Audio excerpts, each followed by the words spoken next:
함께 묵도하심으로 예배 시작하겠습니다.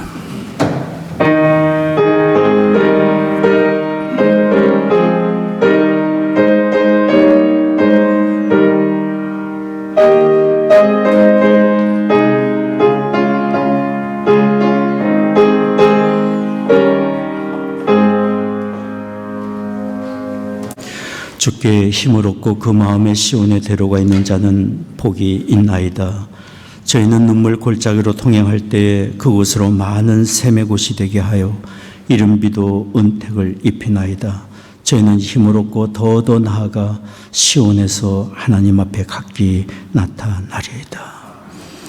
존귀하신 아버지 하나님, 구원의 은혜를 베푸시며 날마다 의의 길 선한 길로 인도하시며 우리의 기도를 들으시고 복을 내려주신 아버지 하나님께 감사와 찬송을 드립니다. 오늘 저희들 주의 부르심 받아 이처럼 모여 예배합니다. 이곳에 주의 거룩하신 영으로 임재하시사 홀로 존귀와 영광을 받으시옵소서. 우리 드리는 찬송과 기도와 묵상이 아버지 하나님께 다 연락되기를 원합니다. 우리 주 예수 그리스도의 거룩하신 이름으로 기원하옵나이다. 아멘.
전능하사 천지를 만드신 하나님 아버지를 내가 믿사오며 그 외아들 우리 주 예수 그리스도를 믿사오니 이는 성령으로 잉태하사 동정녀 마리아에게 나시고 본디오 빌라도에게 고난을 받으사 십자가에 못 박혀 죽으시고 장사한 지 사흘 만에 죽은 자 가운데서 다시 살아나시며 하늘에 오르사 전능하신 하나님 우편에 앉아 계시다가 저로서 산 자와 죽은 자를 심판하러 오시리라. 성령을 믿사오며 거룩한 공예와 성도가 서로 교통한 것과 죄를 사하여 주시는 것과 몸이다이 산 것과 영원히 사는 것을 믿사옵나이다. 아멘.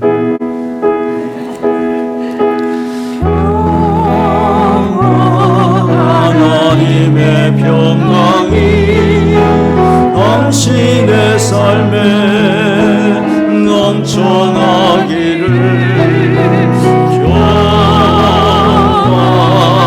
하나님의 평강이 당신의 삶에 가득하기를 축복합니다. 축복합니다.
내 영혼아 거룩하시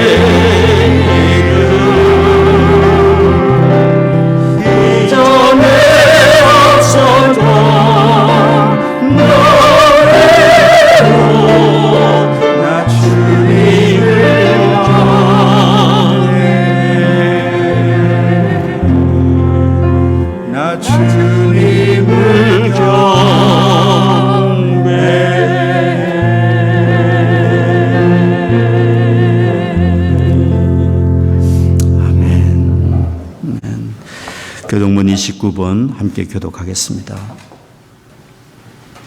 여호와여, 내가 깊은 데서 주께 부르짖었나이다.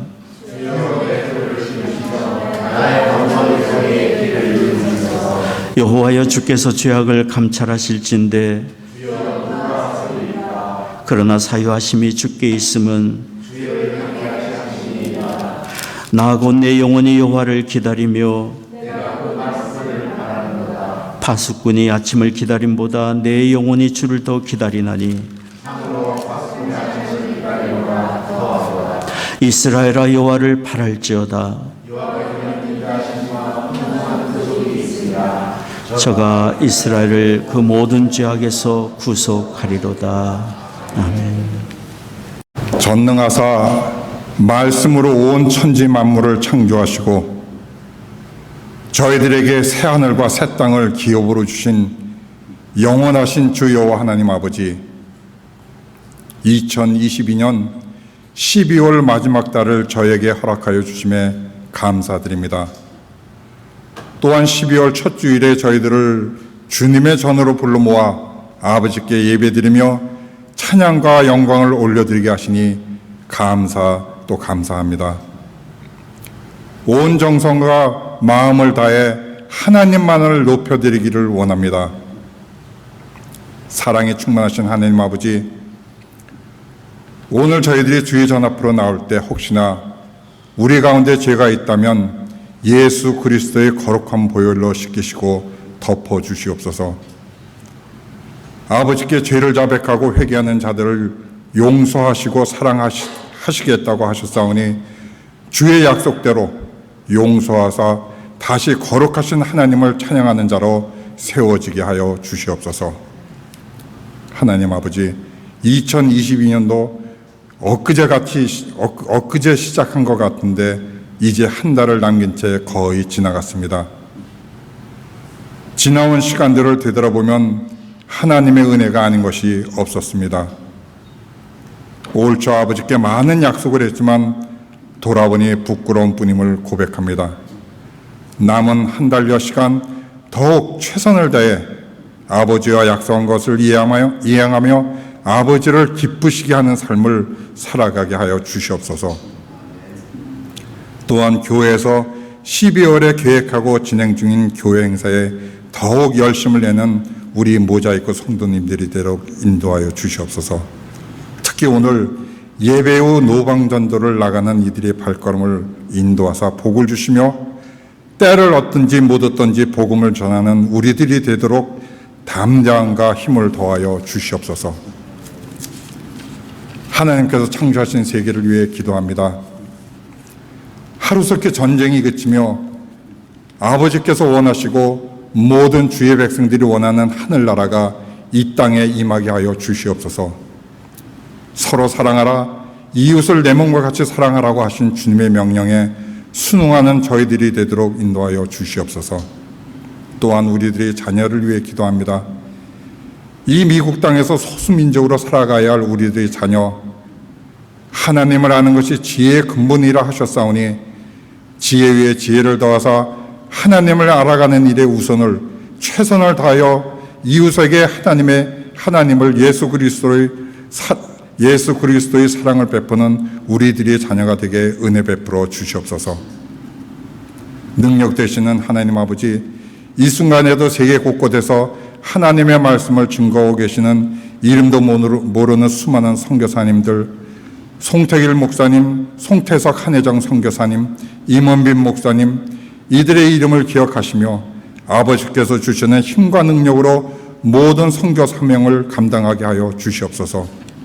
오늘 말씀을 선포하실 사랑하는 이범문 목사님께 하늘의 능력을 더딥혀 주시사 생명의 말씀이 선포되게 하시며 말씀을 받는 모든 이들에게 위로와 치유가 일어나게 하시고 하나님의 능력과 소망으로 새 힘을 얻어 이 세상에 나가 승리의 삶을 살게 하여 주시옵소서. 교회와 예배를 위해 수고하시는 모든 이들을 기억하시며 크신 하늘의 복으로 채워주시옵소서. 아버지, 간절한 마음으로 기도합니다. 노방전도를 나가는 이들, 두려움을 대신해 주님이 주시는 담대함, 주님이 주시는 새 힘을 가지고 주신 사명 넉넉히 감당하는 용감한 모자이크 성도들이 되도록 인도하여 주시옵소서. 살아계신 예수 그리스도의 이름으로 기도합니다. 아멘.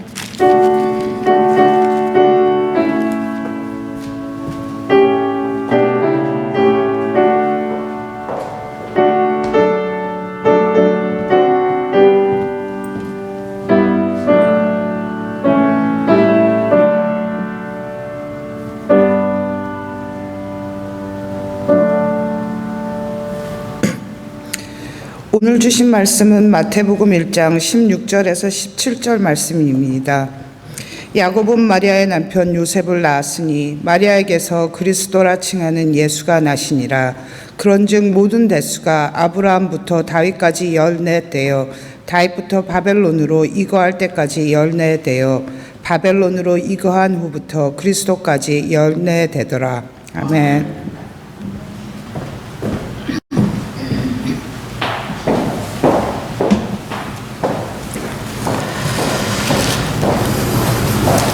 저희는 지난주부터 대강절을 맞이하고 있습니다.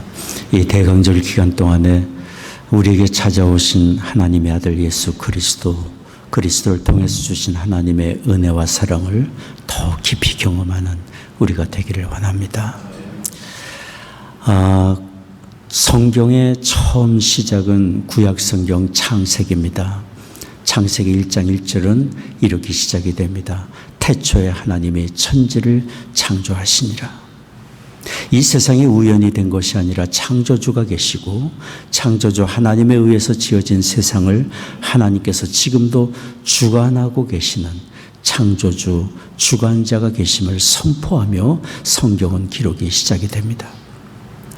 구약 성경이 이렇게 시작이 된다면 신약 성경은 마태복음 1장 1절이 바로 창조주 하나님의 아들이 육신을 입고 우리에게 찾아오신 그 아들의 족보를 기록하면서 신약 성경은 시작이 됩니다.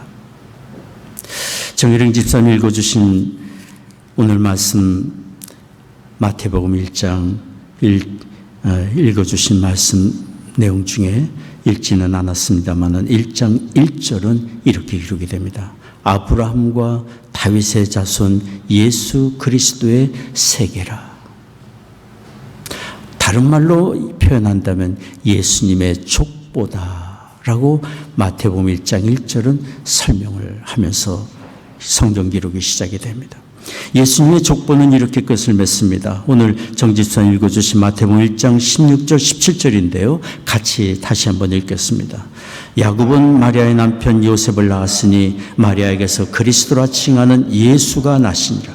그런즉 모든 대수가 아브라함부터 다윗까지 14대요 다윗부터 바벨론으로 이거할 때까지 14대요 바벨론으로 이거한 후부터 그리스도까지 14대로라.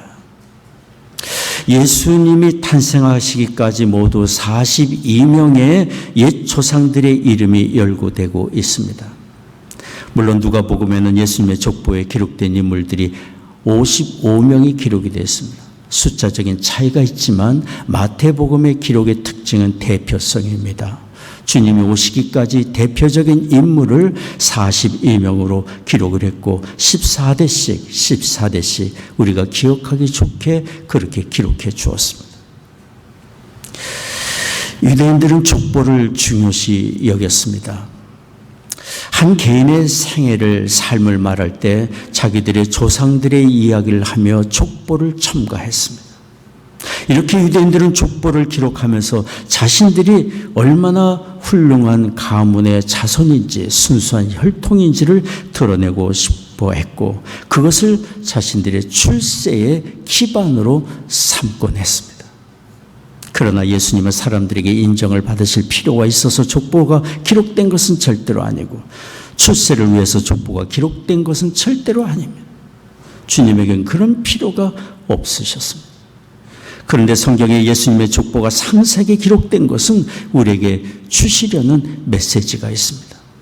첫째는 예수님의 족보를 자세하게 신약 성경을 시작하면서 기록한 것은 예수님은 유대 땅 어느 곳에 우연히 탄생하신 분이 아니라 하나님이 인류 구원을 위해 보내시리라 말씀하신 바로 그분이란 사실을 증거하기 위하여 조상 대대로 올라가며 기록한 것입니다. 누가복음은 예수님의 족보를 기록하면서 예수 그리스도의 탄생부터 아담으로까지 하나님으로까지 거슬러 올라가며 기록을 하고 있습니다. 하나님은 에덴 동산에서 아담과 하와를 미혹해서 죄에 빠지게 한 마귀에게 말씀하셨습니다. 창세기 3장 15절 말씀입니다. 여러분 보이시면 같이 읽겠습니다. 내가 너로 여자와 원수가 되게 하고 너희 후손도 여자와 후손과 원수가 되게 하리니 여자의 후손은 내 머리를 상하게 할 것이요 너는 그의 발꿈치를 상하게 할 것이라. 하나님이 언급하신 여자의 후손은 누구를 가리켜 말합니까? 여인의 몸을 통해 육신을 입고 이 땅에 오실 하나님의 아들 메시아 그리스도를 가리켜 말합니다. 그가 육신을 입고 이 땅에 오셔서 마귀의 권세를 패하시고 모든 인류를 죄에 빠뜨리고 멸망의 자식으로 삼은 마귀의 권세를 패하시고 인류를 죄의 속박에서 건지실 것이라고 말씀하신 내용이에요. 하나님은 이 약속, 이 뜻을, 이 계획을, 우리를 향한 이 크신 계획을 성취하시기 위하여 갈대아 우르에서 아브라함을 택하여 부르셨습니다. 아브라함을 부르실 때 하나님은 창세기 12장 2절에 이렇게 말씀했습니다. 내가 너로 큰 민족을 이루고 내게 복을 주어 내 이름을 창대케 하리니 너는 복의 근원이 될지라. 아브라함 개인에게만 이 복이 그치는 것이 아니라 그의 자손을 통하여 모든 세상 인류에게 복의 근원이 되실 그리스도가 오시게 될 것을 아브라함에게 말씀해 주신 것입니다. 그래서 그의 창대한 나라를 이루고 그의 이름이 창대케 되고 그를 통하여 그리스도가 이 땅에 오셔서 온 세상 모든 인류에게 복을 내려 주실 것을 약속해 주신 것입니다. 하나님은 아브라함에게 말씀하신 대로 그의 나이 100세가 되었을 때 아들 이삭을 주셨고 이삭은 에서와 야곱을 낳았고 야곱은 12아들을 낳았고 12아들은 점차 강성하여 이스라엘의 큰 민족을 이루었습니다. 하나님은 그 말씀하시고 계획하신 뜻을 다 이루신 것입니다. 그리고 하나님은 야곱의 넷째 아들 유다의 자손으로 태어난 다윗에게 다시 한번 메시아의 오심을 이 세상을 구원하실 것을 말씀해 주셨습니다. 우리가 아는 대로 다윗은 하나님을 뜨겁게 사랑했던 사람이에요. 하나님을 섬기는 일에 온 마음을 다해 살았던 사람. 그는 자기 생전에 하나님의 성전을 건축하기를 위하여 간절히 소원하며 하나님께 기도할 때에 하나님이 그의 중심을 받으시고 그에게 이렇게 축복을 약속하셨어요. 사무엘하 7장 16절 말씀입니다. 내 집과 내 나라가 내 앞에 영원히 보존되고 내 위가 영원히 견고하리라. 하나님이 인생에게 영원히 그의 영광과 권세가 보존되리라고 말씀하신 그 의도는 무엇입니까? 그를 통해 태어날 메시아, 영원히 다스릴 분이 있을 것을 말씀해 주신 것입니다. 다윗의 자손을 통하여 하나님께서는 메시아가 오리라고 말씀해 주신 것. 하나님은 다윗에게 하신 약속 지키셨습니다. 북이스라엘이 우상을 섬기고 죄악에 빠졌다가 하나님의 징계로 아수르에 의하여 멸망을 당하고 남유다 또한 죄악으로 나라를 잃고 바벨론의 포로로 끌려갔을 때 그들에게는 소망이 없었습니다. 그러나 하나님은 다윗의 자손을 부강케 하고 그들을 통하여 메시아를 보내시려고 하셨다는 약속을 기억하시고 그 나라를 치유하시고 회복시켜 주셨습니다. 때가 되자 그들은 바벨론 포로에서 해방이 되어 나라로 이스라엘 땅으로 돌아와 나라를 재건하게 하셨고 그리고 약속하신 대로 때가 되자 다윗의 가문을 통해 우리 모든 사람을 죄와 심판에서 건지실 구원의 주 메시아를 우리에게 보내주셨습니다. 오늘 마태복음 1장 16절에 말씀합니다. 야곱은 마리아의 남편 요셉을 낳았으니 마리아에게서 그리스도라 칭하는 예수가 나시니라. 요셉과 마리아는 모두 다윗의 자손입니다. 요셉은 다윗의 아들 솔로몬의 자손이고 마리아는 다윗의 다른 아들 나단의 자손입니다. 하나님의 약속대로 다윗의 자손을 통하여 이 땅에 구원의 주를 보내주신 것입니다. 마태복음 1장부터 기록된 예수님의 족보는 바로 이런 사실을 우리에게 말해줍니다. 아브라함과 다윗의 자손으로 오신 예수님은 바로 하나님의 계획하심과 인류 구원의 그 뜻을 성취하시기 위하여 약속된 바로 그 메시아로 오신 분임을 우리에게 증거해 주고 있습니다. 주님의 이 족보는 바로 모든 사람을 죄와 심판에서 구원하실 바로 그 구원의 주님이 예수님이심을 증거해 주고 있습니다. 육신을 입고 우리에게 찾아오신 하나님의 아들 되심을 증거해 줍니다. 우리 주님 예수님이 오셔서 하나님의 사랑을 증거하고 하나님의 나라를 증거하시고 우리를 위하여 십자가에서 대속의 피를 흘리심으로 우리의 모든 죄를 다 처리하시고 영원한 생명과 하나님의 나라를 얻도록 은혜를 베풀어 주셨습니다. 요한복음 6장 40절에 말씀합니다. 내 아버지의 뜻은 아들을 보고 믿는 자마다 영생을 얻는 이것이니 마지막 날에 내가 이를 다시 살리리라. 하나님의 뜻을 성취하기 위해 오신 분이 바로 유대 땅에 태어나신 예수 그리스도이심을 증거해 줍니다. 그러니 우리를 죄와 멸망에서 건지실 분은 하나님의 약속대로 여기 족보에 기록된 대로 예수 그리스도 한 분밖에 없음을 성경은 말을 해주고 있습니다. 사람이 되어 오셨지만 여전히 죄 없으신 하나님의 아들이신 분은 오직 예수님 한 분밖에 없음을 여기 성경이 말씀을 해주고 있습니다. 예수님은 십자가의 사건이 있은 지 얼마 되지 않았을 때 이스라엘 땅에는 여전히 믿는 자들에 대한 핍박이 극심할 때 사도 베드로는 담대하게 일어서서 외쳤습니다.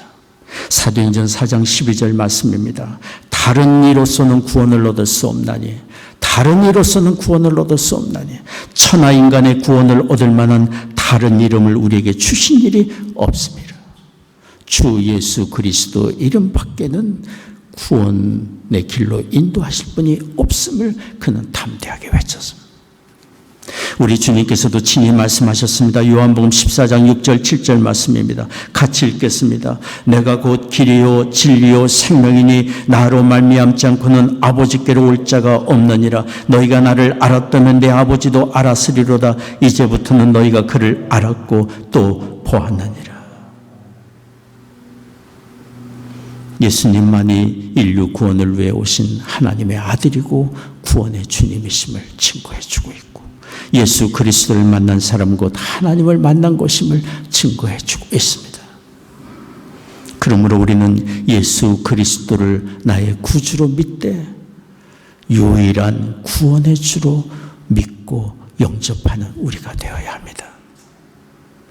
오늘날 21세기는 절대 가치를 부정하는 타원주의 시대라고 합니다.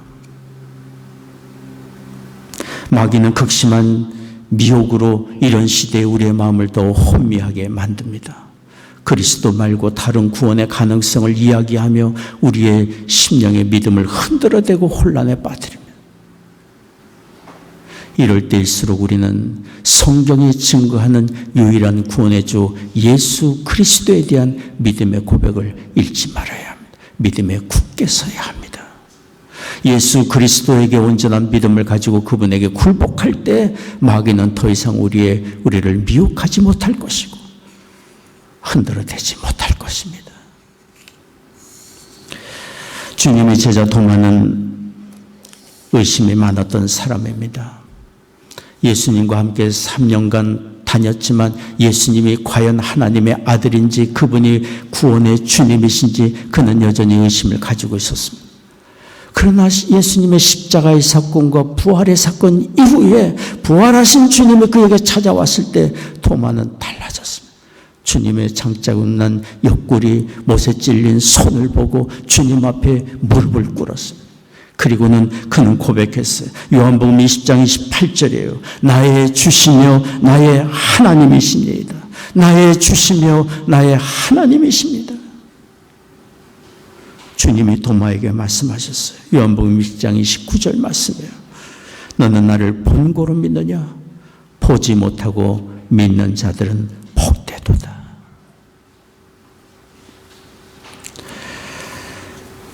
예수 그리스도를 믿는 마음을 얻게 된 것 하나님의 은혜이고 믿음을 갖게 된 것은 복을 받은 것인 줄을 믿습니다.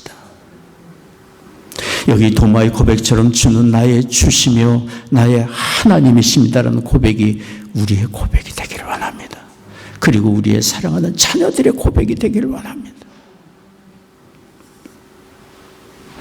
우리의 자녀들이 순전한 믿음, 오직 예수 그리스도가 나의 구세주라는 믿음을 갖기까지 우리는 쉼없이 기도하고 격려하고 축복해 줘야 합니다. 예수님만이 우리의 유일한 구원의 주님이시기 때문에, 다른 길이 없기 때문에 예수 그리스도를 향한 온전한 믿음이 부모가 우리의 자녀들에게 줄 수 있는 최고의 복이고 우리가 남길 수 있는 가장 귀중한 유산, 신앙의 유산이기 때문에 저는 지금도 저희 어머니의 기도를 기억합니다. 어린 시절 자녀들이 아직 잠자리에 있을 때 새벽 기도를 다녀오신 어머님이 그 찬손으로 자녀들의 머리에 손을 얹고 기도해 주신 기도예요. 하나님, 여기 나에게 맡겨주신 자녀들 아버지 손에 의탁합니다. 나의 자녀들 한 사람도 세상에 빼앗기지 않게 해주옵시고 천국 백성이 되게 해주세요. 그리고 하나님 나라를 위해 존귀하게 쓰임받게 해주세요. 아침마다 찬손으로 이마에 손을 얹고 기도해 주셨던 그 어머니의 기도로 우리 7남매 모두 주 예수 그리스도를 믿는 믿음의 사람들로 지금까지 살아가고 있습니다. 저는 믿습니다. 믿음으로 간구하는 부모의 기도 절대로 헛되지 않고 믿음으로 간구하는 그 부모의 자녀 절대로 망하지 않을 것을 저는 믿습니다. 우리의 기도를 하나님이 들으시고 우리를 구원하시고 사랑하시는 그 하나님께서 부모가 자녀를 위해 애타게 간구하는 기도를 어찌 외면하시겠습니까? 하나님은 우리의 영존하신 아버지가 아니십니까?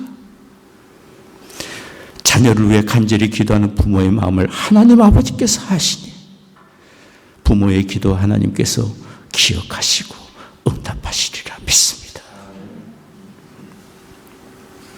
유일한 구원의 주, 오직 한 길 예수님만이 우리의 생명의 주요 하나님의 아들 되심을 우리가 믿는다면 자녀를 위하여 우리는 쉼없이 이런 기도를 해야 될 줄 믿습니다.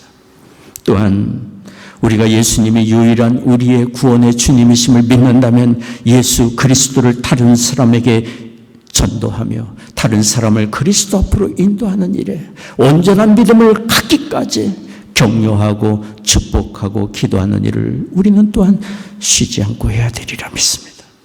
이 존귀한 일을 하나님은 천사에게도 맡기지 아니하시고 우리 믿는 사람들에게 맡기셨습니다.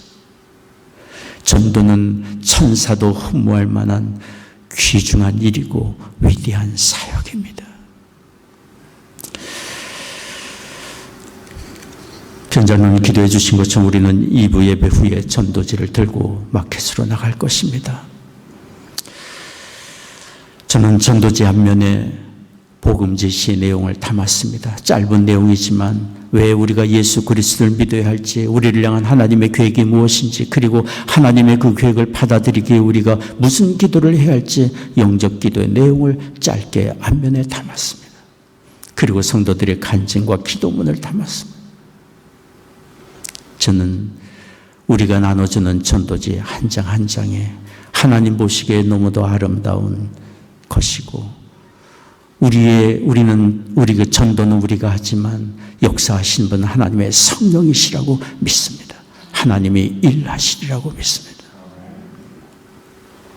고린도전서 1장 21절에 보면 사람들이 자기의 지혜로 하나님을 알지 못하기 때문에 전도의 미련한 방법으로 사람들을 구원하기를 기뻐하셨다고 기록하고 있습니다. 사람들이 그래가지고 무슨 효과가 있겠느냐? 조롱하고 멸시하고 바보같이 여기는 전도의 방법이라 할지라도 하나님은 그 방법을 통하여 사람들을 구원의 길로 인도하기를 기뻐하신다고 말씀합니다. 전도는 우리가 하지만 역사는 하나님의 성령이 하실 것이기 때문입니다. 그런데 하나님은 또 우리에게 원하시는 것이 있습니다. 우리가 전도지를 나눠주며 말로 전도하는 동시에 우리의 삶으로 전도하는 우리가 되기를 원하십니다. 세상은 믿는 사람들을 주목합니다. 교회를 주목합니다. 믿는 사람들을 바라보며 믿는 자들이 믿고 의지하며 예비하는 그 하나님을 바라보기를 원하고 있습니다. 그러니 우리 믿는 사람들이 낮아져 겸손히 섬기며 사랑을 베풀고 행하는 착한 행실들은 결코 작은 행위들이 아닙니다. 믿는 사람들이 경건할수록 우리가 믿는 하나님이 더욱 드러나게 될 것이고, 믿는 사람들의 섬김의 손길, 작은 손길 하나하나 속에 하나님이 받으실 영광과 구원의 은혜가 드러날 수 있기 때문에,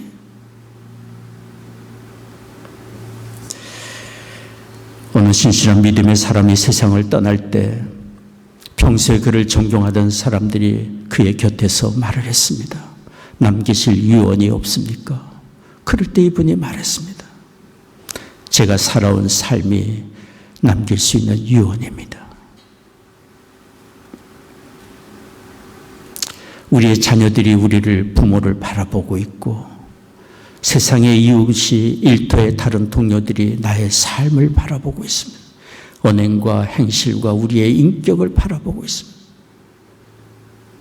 우리의 한 걸음 내딛는 발걸음, 우리의 삶으로 그리스도를 증거할 수 있다면 우리의 삶은 정말 가치 있고 많은 이윤을 남기는 복된 삶이 되리라고 믿습니다.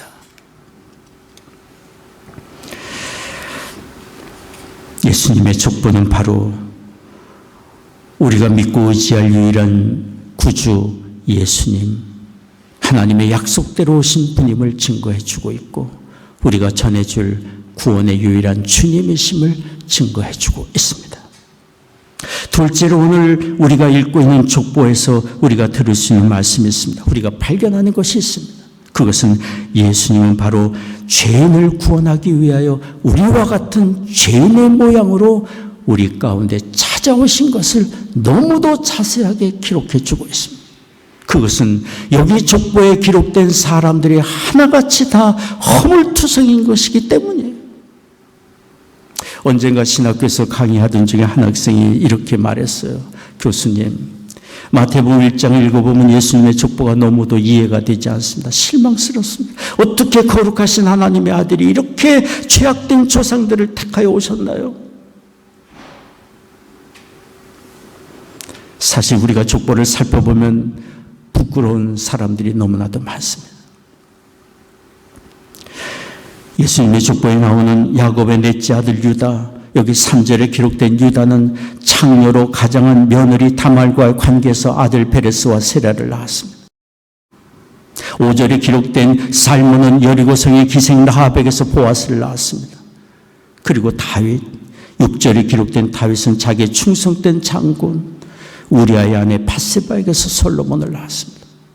성경은 그냥 다윗이 밧세바에게서 솔로몬을 낳았다고 기록을 해도 좋았겠지만, 자세하게 여기 마태복음 1장 6절에 보면 다윗이 우리아의 아내에게서 솔로몬을 낳았다고 기록하고 있습니다. 허물과 죄악을 그대로 드러내고 기록하고 있는 거예요. 다른 사람은 어떻습니까? 아비야, 므낫세 왕, 하나님을 떠나 살며 악을 많이 행했던 사람이에요. 또 다른 사람은 어떻습니까? 조금은 경건한 삶을 살았을 수 있었을 것입니다. 그러나 그들도 다 하나님 보시기에 허물과 죄악 가운데 사는 연약한 인생 아닙니까? 그러니 예수님의 족보는 불명예스럽고 죄악과 허물로 얼룩져 있는 사람들의 이름으로 가득 차 있는 것 아닙니까? 주님의 족보가 말해주는 것은 첫째는 우리 모든 사람이 다 죄악된 존재들임을 보여주고 있습니다.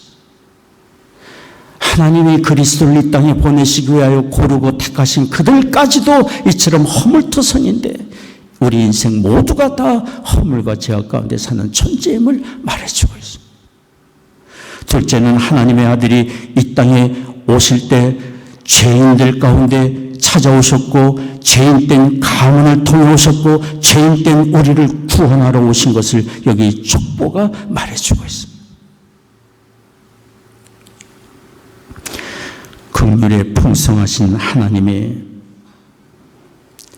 죄악 가운데 하나님의 심판 가운데 소망이 없는 우리를 구원하기 위하여 바로 그 아들을 이처럼 우리와 같은 모양으로 이 땅에 보내주신 것입니다. 로마서 8장 3절이 말합니다. 자기 아들을 죄 있는 육신의 모양으로 보내어 자기 아들을 죄 있는 육신의 모양으로 보내어 그러니 죄악 가운데 사는 인생 누가 하나님의 이름을 부르며 누가 찾아오신 하나님의 아들을 찾으며 구원의 은혜를 간구할 수 있겠습니까? 다 죄악 가운데 머무르며 누구를 부를지 하나님 앞에 어떻게 나와야 할지 모르는 그때에 하나님이 먼저 찾아오셨고 먼저 우리의 이름을 부르시고 먼저 우리를 구원의 길로 인도해 주시고 믿을 수 있는 믿음의 빛을 우리의 심령에 비춰주셨기 때문에 우리가 이런 은혜를 받아 누리고 있는 것입니다. 긍휼에 풍성하신 하나님의 은혜 까닭에 죄인된 우리가 하나님과 평화를 누리고 하나님을 내 아버지여라고 부르는 은혜를 얻게 된 것입니다. 무진 방황 끝에 예수님께로 돌아와 굴복한 히포의 어거스틴, 그가 쓴 Confessions 고백록에서 그는 이렇게 말했습니다. 주님은 나를 부르시고 크게 외치셔서 들을 수 없었던 나의 귀를 열어 주었습니다. 주님은 내게 빛을 비추어 주셔서 볼 수 없었던 내 눈을 뜨게 해 주었습니다. 당신의 아름다운 향내음을 나의 가슴으로 들이키고 난 후 나는 더욱 당신을 사모하게 되었습니다. 주님의 영을 맛본 이후로 나는 더욱 주의 말씀에 주렸고 목말랐습니다. 주께서 나를 만지셨고 나는 주님의 평안으로 불타 올랐습니다. 하나님이 주시는 평안으로 그의 심령에 불타올랐다고 고백을 하고 있는 거예요. 정욕과 자기 만족을 추구하며 마음껏 육신의 요구대로 쫓아 살았던 어거스틴에게 참된 안식과 평안이 없었지만 그리스도 앞으로 돌아와 그 앞에 무릎을 꿇었을 때 하나님과 진정한 평화를 누리고 하나님이 주시는 참된 안식을 그가 누렸다고 고백을 하고 있어요. 불타는 평안이 그의 심령에 있다고 고백을 하고 있어요. 이런 평안이 우리에게도 있기를 원합니다. 어거스틴을 만나주시고 그에게 참된 자유를 주시고 진정한 평안을 주신 긍휼의 하나님이 지금도 우리를 만나주시고 우리의 자녀들을 만나주기를 원하고 계십니다. 하나님의 크신 긍휼하신 은혜로 우리는 이미 하나님의 부르심을 받았고 누구든지 주의 부르심 앞에 예하고 응답하기만 하면 하나님의 예비하신 참된 평안과 자유와 영생과 하나님의 나라를 얻을 수 있는 은혜를 받습니다. 에베소서 2장 4절 5절 말씀입니다. 같이 한번 읽겠습니다. 긍휼에 풍성하신 하나님이 우리를 사랑하신 그 큰 사랑을 인하여 허물로 죽은 우리를 그리스도와 함께 살리셨고 너희가 은혜로 구원을 얻은 것이라.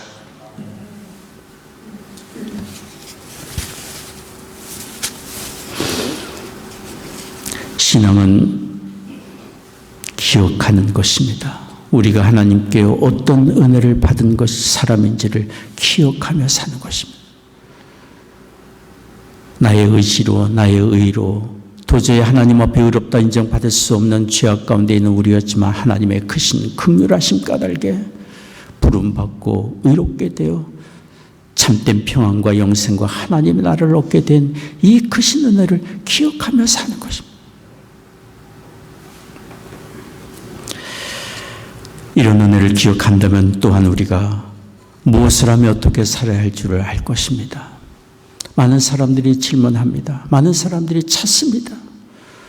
무엇을 하며 사는 것이 진정한 길인지 인생의 목표를 찾고 그 길을 찾습니다. 그런데 저는 생각합니다.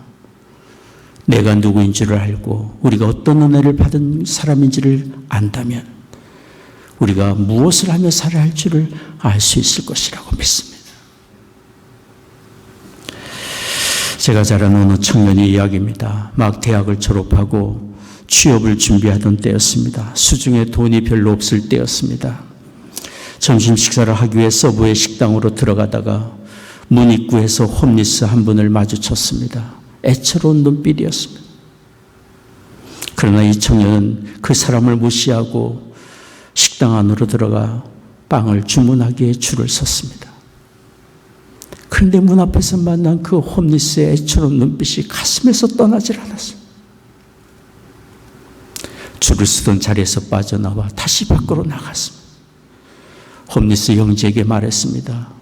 음식이 필요하신가요?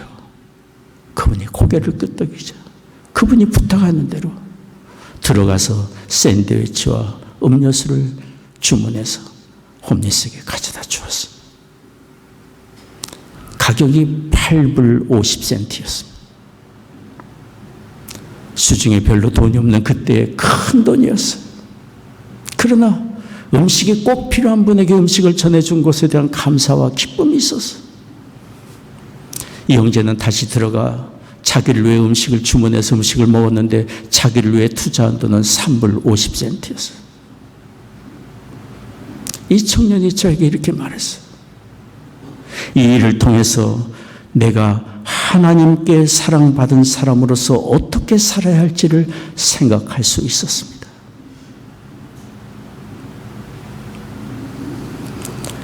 생각하며 우리가 산다면, 우리가 하나님께 어떤 은혜를 받은 사람인지를 기억하며 산다면 우리가 무엇을 하며 어떻게 살아야 할지를 또한 알 수 있으리라 믿습니다. 우리는 다른 사람을 섬기며 하나님을 섬기는 또한 복된 삶을 살게 되니 다른 사람을 섬기며 낮아져 겸손히 사랑을 베풀며 사는 것은 결코 작은 일이 아닙니다. 마태복음 25장 40절에 우리 주님이 말씀하셨습니다. 너희가 여기 내 형제 중에 지극히 작은 자 하나에게 한 것이 곧 내게 한 것이라. 이 복된 성탄 절기에 우리가 믿는 예수 그리스도 주님과의 관계를 다시 한번 점검하기를 원합니다. 주님을 향한 나의 믿음이 얼마나 온전한지를 점검하는 복된 절기 되기를 원합니다. 그리고 주께 큰 긍휼의 사랑을 받은 사람으로서 어떻게 살아야 할지 우리의 삶의 길을 한번 점검하는 복된 절기가 되기를 원합니다. 기도하겠습니다. 자비로우신 아버지 하나님,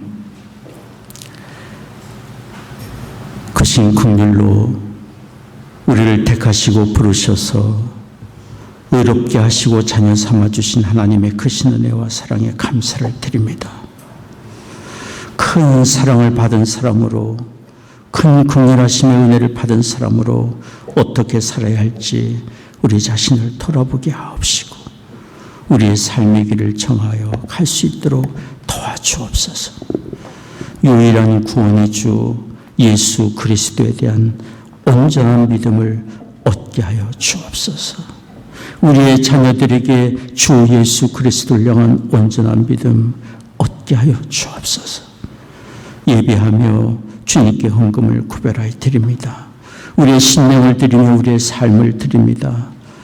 감사하며 우리 주 예수님의 이름으로 기도하옵나이다.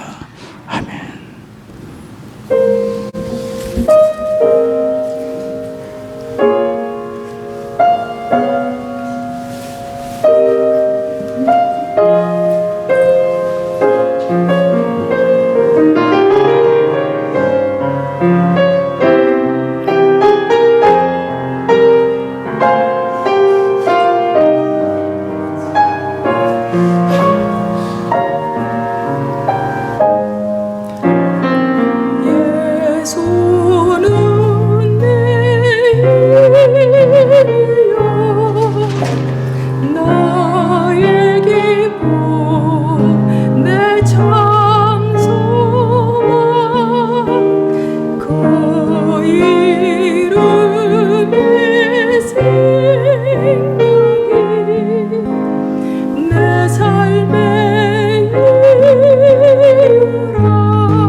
일부 예배 참석하시는 박경진 집사님 가정에 손녀딸 마야 돌이 12월 7일입니다. 오늘 모여서 돌잔치를 한다고 해서 떡을 제공해 주셨습니다. 축하드리고 감사드립니다. 모자이크 문학상 작품이 만들어진 책자가 안내석에 있습니다. 혹시 누구에게 전달해 주실 분이 있거나 필요하신 분은 언제든지 가져가실 수 있습니다. 무료입니다. 더 필요하시면 앞으로 제작이 더 그리고 카톡방에 올려드린 것처럼 지난 토요일자였나요? 3일자 한국일보에 문학상 시상식에 대한 기사가 사진과 함께 다뤄졌습니다. 우리 하장로님이 사진을 잘 찍어주셔서 신문사가 그 사진을 사용하셨습니다. 다음 주 12월 18일 주에 오후 5시에 건너편의 제1행사장에서 시카고 거주 탈북동포 초청 성탄 찬양 예배가 있습니다. 탈북 동포들에게 드리는 성탄 선물에 동참하기를 원하시는 분들, 교우들은 다음 주일까지 동참하실 수 있겠습니다. 봉투에 탈북 동포 성탄 선물이라 적어주시고 여러분의 기도하는 마음으로 동참해 주시면 감사하겠습니다. 그리고 오늘 예배 마치면 바로 주보에 주소를 적어드렸는데 중부시장에서 노방전도 저희들이 하도록 하겠습니다. 다른 광고는 주보를 참조해 주시면 되겠습니다. 우리 자리에서 기립하셔서 함께 찬송하겠습니다.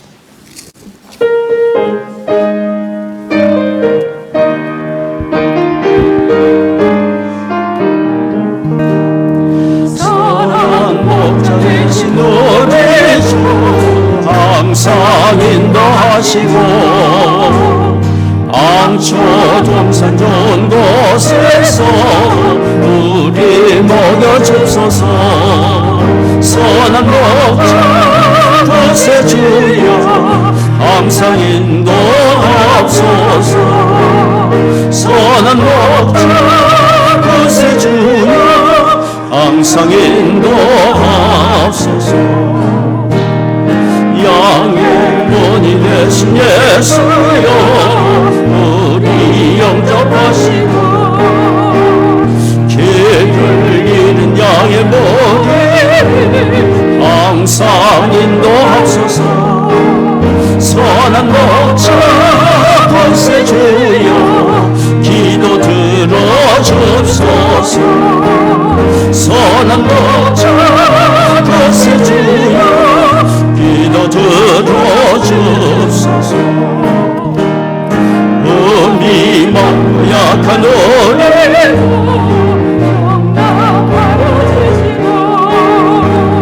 주의 넓고 크신 은혜로 자유롭게 하셨네.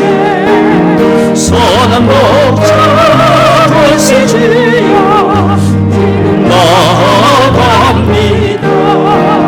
선한 목자 권세 주여 지금 나아갑니다. 일찍 주의 뜻을 따라서 살아가게 하시고 주의 크신 사랑 베푸사 주를 쫓게 하소서. 선한 목자 권세 주여 항상 인도하소서. 선한 목자 권세 주여 항상 인도하소서.